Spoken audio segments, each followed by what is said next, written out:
এবার আমরা জানবো যে বাড়িতে যদি গীতা থাকে তাহলে কোন কোন ভুলগুলো আমাদের করা একদমই যাবে না।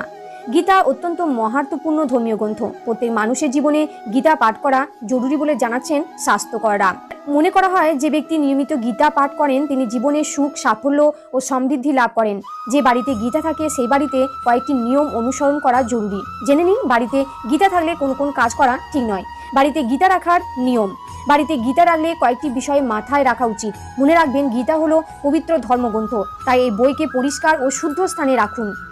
স্নান না করে গীতা স্পর্শ করবেন না। মহিলারা ঋতুকালীন অবস্থায় গীতা স্পর্শ করবেন না, না হলে এই পাপের ফল হিসেবে আর্থিক সংকটের মুখে পড়তে হতে পারে আপনাকে। শ্রীমদ্ ভাগবত গীতা ভুলেও মাটির উপর রেখে পড়বেন না। গীতা পাঠ করার জন্য পুজোর চৌকি বা বই পড়ার কাঠের স্ট্যান্ড ব্যবহার করুন। পড়া হয়ে গেলে গীতা লাল কাপড়ে মুড়ে রেখে দিন।